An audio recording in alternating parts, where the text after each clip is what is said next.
राष्ट्र विरोधी और कट्टरपंथी गतिविधियों में शामिल होने के आरोप में मधुबनी जिले के पंडौल प्रखंड के सरसोपाही नवटोल निवासी इजहारुल हक को जिले के भौरा स्थित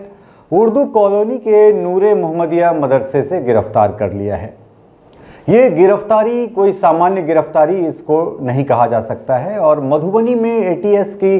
कार्रवाई के बाद कई सवाल खड़े हो गए हैं और इन्हीं सवालों के बीच जांच एजेंसियां अब पूरे मामले की तह तक पहुंचने की कोशिश कर रही है, तह तक जाने की कोशिश में जुटी हुई है। मामला इजहारुल हक की गिरफ्तारी से जुड़ा हुआ है, जिसे मध्य प्रदेश एटीएस और बिहार एटीएस की संयुक्त टीम ने हिरासत में लिया। जांच एजेंसियों का दावा है कि इसके पीछे ऐसे संपर्कों की जानकारी सामने आई है जो राष्ट्रीय सुरक्षा के दृष्टिकोण से गंभीर माने जा रहे हैं। खास करके मधुबनी के विषय में ये कहा जाए तो मधुबनी दरभंगा, चूँकि ये अंतर्राष्ट्रीय बॉर्डर हो जाता है, नेपाल, भारत नेपाल सीमा क्षेत्र में बहुत ही सेंसिटिव इलाका, बहुत ही संवेदनशील इलाका इसे कहा जाता है। और पूर्व में भी मलमल करके एक गांव है जहां से इस तरह की गतिविधि में कुछ लोग संलिप्त पाए गए। भौरा जहां से ये गिरफ्तारी हुई है वहां भी पूर्व में वहां से भी इस तरह की खबरें आई और ख़ास करके दरभंगा से भी कई तरह की पूर्व में इस तरह की घटनाएं घटित हुई है। तो बहुत ही संवेदनशील ये विषय माना जा रहा है और मधुबनी पुलिस के अधीक्षक योगेंद्र कुमार ने भी इसकी पुष्टि की है कि मध्य प्रदेश एटीएस की टीम बिहार एटीएस के सहयोग से ये कार्रवाई को अंजाम तक पहुंचाया है और खास करके स्थानीय पुलिस प्रशासन को इस संबंध में पहले आवश्यक जानकारी दी गई थी। जैसे कि आप जानते हैं कि जब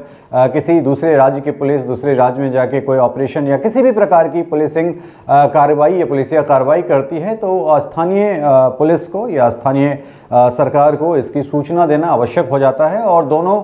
जगहों की पुलिस के संयुक्त तत्वावधान में इस तरह के ऑपरेशन को अंजाम दिया जाता है। तो कुल मिला के पुलिस अधिकारी को पहले से ये सूचना दे दी गई थी और ये कोई सामान्य गिरफ्तारी नहीं है। सामान्य गिरफ्तारी जो होती है किसी छोटे मोटे अपराध या फिर कोई ऐसी इस प्रकार की अगर घटना घटित हुई किसी दूसरे राज्य में तो वहाँ की पुलिस आती है और इस प्रकार की कार्रवाई करती है। लेकिन ये जो गिरफ्तारी है सामान्य आपराधिक मामले की गिरफ्तारी नहीं, बल्कि जांच एजेंसी की अगर बात करें तो इसे राष्ट्र विरोधी गतिविधि से जुड़े एक मामले की जांच के क्रम में इस प्रकार की ये गिरफ्तारी हुई है। और जांच एजेंसी की अगर बात करें तो जांच एजेंसियों के अनुसार इजहारुल हक नाम का ये जो व्यक्ति है जांच के दौरान पूर्व में जो जांच की जा रही थी उसमें इसका नाम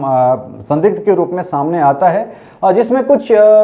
डिजिटल और संचार संबंधी गतिविधियों की पड़ताल की जा रही थी। खास करके मध्य प्रदेश में एक एफआईआर दर्ज होता है इसी जून महीने के 12 तारीख को और जब पुलिस गहन अन्वेषण कर रही थी या पुलिस के द्वारा जांच की जा रही थी तो उसमें इस प्रकार की कुछ संदेहास्पद कुछ गतिविधियां पाई जाती है और खास करके एटीएस का दावा है कि तकनीकी जांच में उनके कथित तौर पर पाकिस्तान के कुछ संदिग्ध संपर्कों के संकेत मिले हैं और यही वजह है कि एजेंसियां मध्य प्रदेश आतंकवाद निरोधी दस्ता जो है एटीएस वो बिहार आती है और बिहार के एटीएस के साथ संयुक्त ऑपरेशन चलाकर और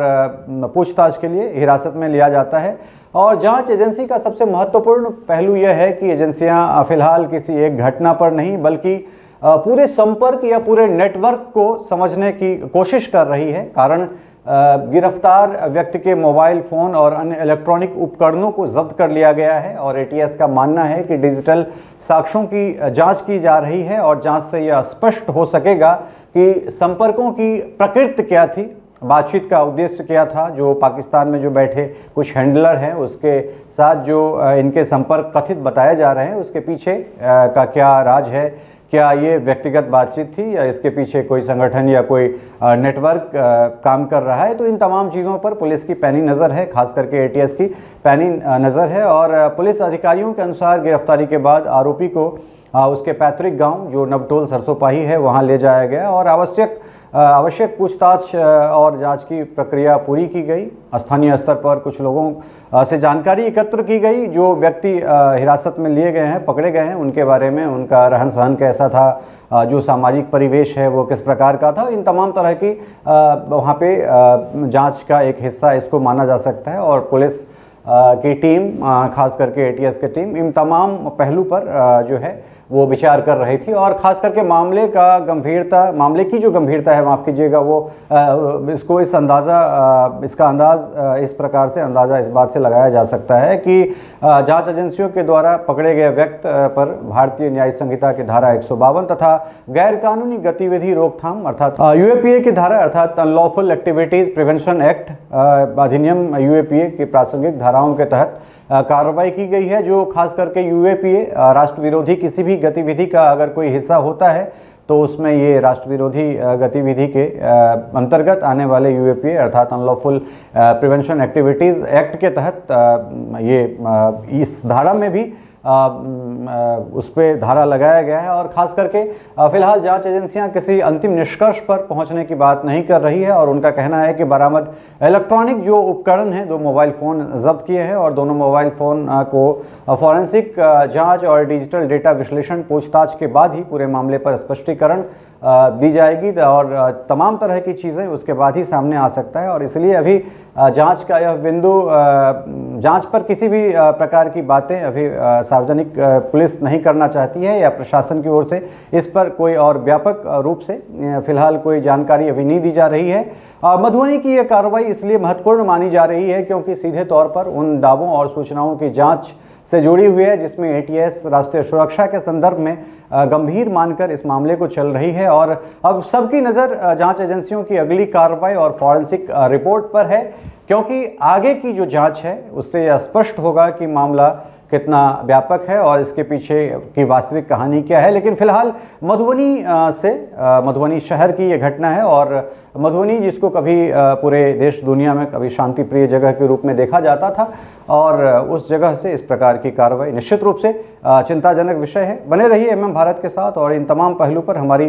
लगातार नज़रें बनी हुई है और जो भी अपडेट होता है वो लेके आप लोगों के सम्मुख आते रहेंगे। बने रहिए MM भारत के संग। बहुत बहुत धन्यवाद। नमस्कार।